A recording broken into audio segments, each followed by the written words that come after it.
Hello everyone, my name is Dan Casey. I'm going to be your professor for Philosophy 105 Critical Reasoning this fall. There's a reason that I'm recording a video for our first class, which I normally don't do. I mean, I do it certainly for online courses, but I normally don't do this when we're going to be meeting in class. But as you've no doubt heard, and everyone around here has heard, our first week of class, starting September 22nd, there will be a Catholic Family Conference, and starting Friday the 25th, the Pope himself will be coming to visit. There will be a lot of traffic all over. There will be restrictions on travel. Drexel itself is shutting down starting at 5 o'clock on Thursday evening. We meet on Wednesday evening, so officially we're not shut down, but I've decided to record a video in lieu of having our first class because I believe very firmly that traffic will be a mess throughout the entire week. And given that the first class is generally an introduction, how are you doing type of lecture, there's too much activity in the first couple of weeks, or in the first week anyway, in terms of students dropping and students adding to really cover a great deal of material, that it would be okay for us to have a video in lieu of the class. And what I'm going to do is post our material online, the lecture material, which will accompany what I have to say. And I'm going to do in a truncated form what I normally do during the first week of class, and that is to go over the syllabus, have a brief lecture, say hello to everyone, give everybody an opportunity to find out where the class is, decide if they want to continue taking the class, or if there are other classes that they want, and other people will certainly add because this particular course is virtually always full. So let me begin. I'm working with the two-screen setup here, so what I'm going to be doing is switching back and forth so that I can look at you. In order to do that, I have to move the webcam screen over, and I'm going to do that right now, and I'm going to bring the syllabus over in front of me so that I can talk about that. Hold on for just a second.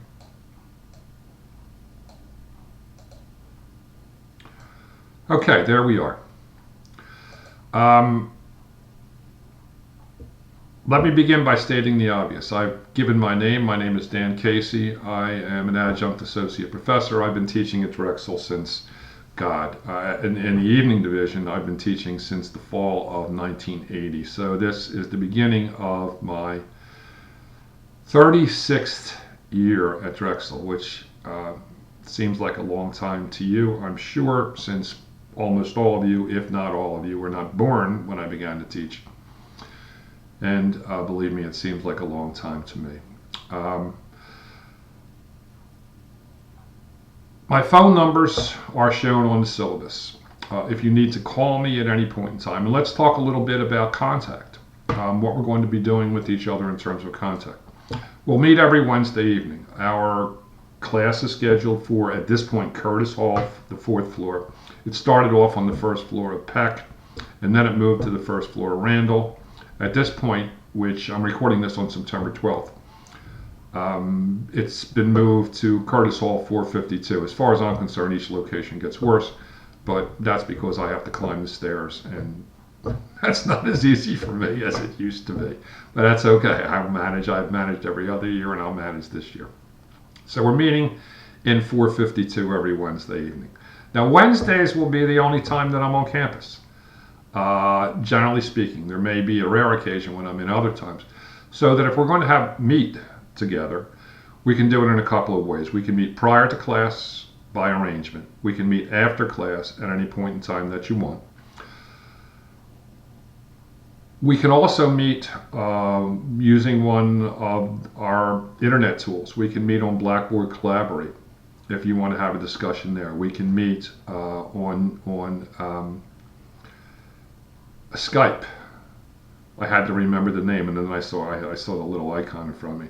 Or any other way that you would like to meet, like to talk. We just talk on the phone. If you have any need to do that, we can certainly do that. I find that there's not a whole lot of that in this course, and that's okay. But if you do want to talk to me, please feel free to do so at any point in time. And we can do it in any number of ways. I don't have really formal office hours. As an adjunct, and I've been an adjunct for a long time, we We get office space, but the office space is usually not convenient for anybody at the times that we would be there. So we don't need to do that. We can just meet in our regular room, or we can meet in other ways over the phone. Okay, let's talk about what we expect to get out of this course, or what we expect you to get out of this course, or what we hope you get out of this course. First of all, logic is one of the oldest disciplines that there is. We've been reasoning pretty well for the most part ourselves, quite nicely, without a course in logic. If we didn't reason well, we'd probably be dead by now, because we would be making obvious mistakes, and those obvious mistakes tend to catch up to you in a relatively quick manner. So all of us have the basic ability to reason. What is logic going to do for you? What is critical reasoning going to do for you? Throughout the course of your careers, no matter what field you're in, or virtually no matter what field you're in, you're going to be presented with arguments. You're going to be presented with proposals. You're going to be presented with types of reasoning that you are supposed to accede to, agree to, expected to agree to, or at least people will hope that you will agree to it. What logic will do for you is allow you to much more sharply examine the proposals that are being put in front of you. It will permit you to see fallacies, to see inaccuracies in reasoning, to see if what someone takes to be an ironclad case is actually an ironclad case, or whether there can be reasonable doubts raised. Logic will sharpen your ability to do that. There is no doubt about that. If you apply yourself in this course, you will come out of it with a greater ability to reason than you did when you came into it. So that is the fundamental thing that we hope that you get out of this course. If you pay attention, and believe me, I'm old, I don't have so much attention left to pay. Or I'm not old yet, but I'm older. You guys are young, so you should have plenty of attention, and I would want you to pay attention throughout this course. If you do, it will reward you. If you don't, then you will get a less reward or very little reward. What I hope doesn't happen is that you forget the contents of the course. Now, there are certain things that you don't need to carry throughout your life that we'll be covering. But the ability to improve your reasoning is one that will last throughout your entire life, or most of it anyway. Okay, so that is really the most important objective of the course. One of the things that you can do is identify fallacies. One of the things you can hope to get out of this course is to identify fallacies in reasoning. We will have an entire week where we cover what are called inductive fallacies. There are two great branches to logic. One of them is deduction, which we'll spend the most time on. The other is induction. Deduction, philosophers have concentrated on in the West since the time of Aristotle, and even before then. Induction was always a recognized branch of logic, but not nearly as much attention has been paid to that. The very beginnings of focus on inductive logic were the so-called scientific revolution of the 16th and 17th centuries. But this is not a philosophy of science course, this is a logic course. Suffice this to say, and we will cover the distinction between inductive and deductive logic. Those are the two main branches. Suffice it to say that it's an important distinction, and it is one that we will cover in the first couple of weeks. And then we will have an entire class where we look at what we call inductive fallacies. That is fallacies in everyday reasoning. And that is one of the things that we hope that you get out of this course, is the ability to recognize a fallacy in someone's reasoning when it is presented to you. On top of that, you will be asked in a limited way to construct formal proofs. They will be relatively minor in scope, but they have some importance, and just doing it formally will be of some help to you in terms of your reasoning, I believe. Let's see if there's anything else that I want to say there. Most of the course, as I said, will be in terms of deductive logic. We will be looking at deductive logic. Toward the end, we will focus, when we get to fallacies in the third or fourth week, we will be working with inductive logic. And toward in the last couple of weeks, we will be doing it as well. We'll be looking at John Stuart Mill's concepts for in inductive logic, and we will also be looking how it applies to legal and moral reasoning. But I will talk more about the distinction of that, and actually I'll talk more about the distinction of that next week when I actually meet with you in class. So we can let that go with that having been said at this point. All right, in terms of the topical outline, we're going to cover, our textbook is Hurley's An Introduction to Logic. You can use one of the two editions. This is the 11th edition. It comes in paperback. You could probably find this used on eBay or on Amazon. I know that textbooks are expensive. This is the 11th edition. This just came out last year. They have new editions so that they can sell more over time. And this is the 12th edition, which so far as I know is available only in an ebook and a hardback. We will be covering chapters 1, 2, 3, and 4, not in their entirety, and I will let you know which sections we will not cover. And then we will cover parts of section 9 and 10 as well. So 1, 2, 3, 4, 9, and 10, I will talk more about that, and I will post that information online for you. So if you want to get an ebook and just buy the chapters, you can do that. You can certainly do that. Or used copies of the book are available, or if you choose to buy it new, you can. There is a companion site on Wadsworth's website where you can go over that has some interesting features. It will give you practice exams, which will be similar to, but not exactly like the exams I give. In structure, I do get virtually all of the information for tests from Hurley's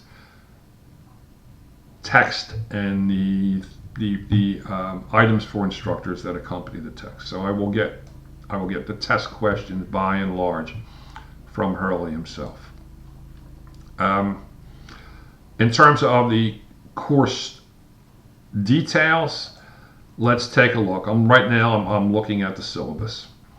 Let's see. The first week is the introduction. Then we will be looking at chapter 1. That will be the second week. Chapter 1 is on the basic concepts of logic. That will be the second week, certainly. Maybe bleed a little bit into the third week. Then we will cover a section, chapter 2, on language, meaning, and definition. That is important. We can talk about the different kinds of meaning that we find in ordinary language. Basically, it's cognitive, those things that depend on reason, and emotive, those things that depend on our emotion. We'll talk about definitions and the purposes of definitions and the different techniques for definitions. We'll then cover informal fallacies, fallacies in general, fallacies of relevance, fallacies of weak induction. Those terms will all be defined for us. Our midterm is scheduled for, quiz 1 is going to be October 15th. October 14th. Let me correct that date. Okay, on my syllabus. October 14. Okay. Quiz 1 will be October 14. The quizzes I give at the end of class, it's probably in the last half hour, 40 minutes of class, you'll have a quiz. And then you'll be free to go after the quiz. Whenever we have quizzes or we have an exam, that will take up the entire, it will either be at the end of class in the terms of quizzes, and in the midterm it will take up the entire class, and of course the final is a separate class entirely. So we don't have to worry about how that will work.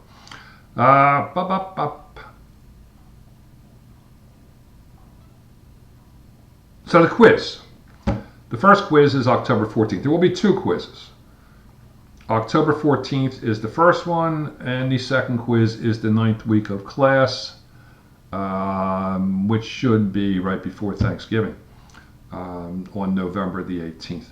I have a question. I'm just looking over the syllabus, so you'll have to forgive me because I'm looking at that and trying to sort things out in the syllabus. I have a question about November 11th. That is Veterans Day. I don't know if Drexel recognizes Veterans Day or not as a holiday. You know, a holiday for us, a holiday for classes. Uh, I have a vague thinking that we may, but that is something that I will have to look into. If we won't, that will just be an ordinary class day as well.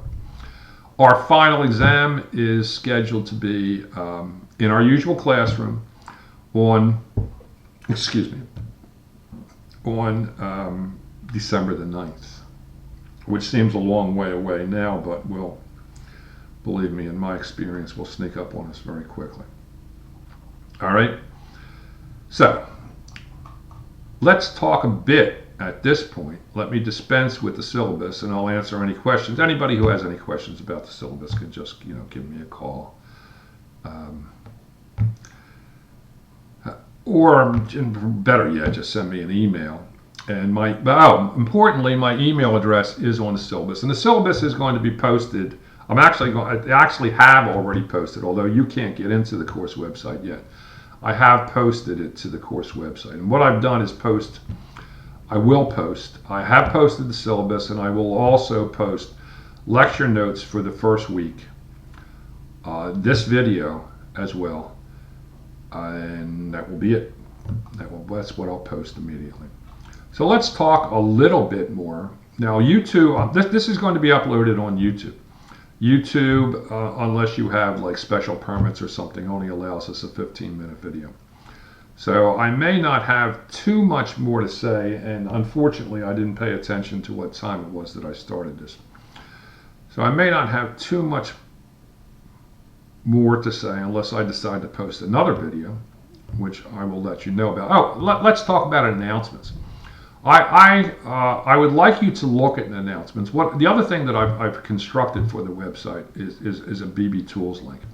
And on BB Tools there are a number of things active. Tools active. We'll see which ones we use and which ones we don't. But our announcements will be kept on the course website under BB Tools, under announcements. When I send out an announcement, and there won't be as many for these as there are for an online course, when I send out an announcement, I will send you an email. I will send emails to everybody, and that's how that will work.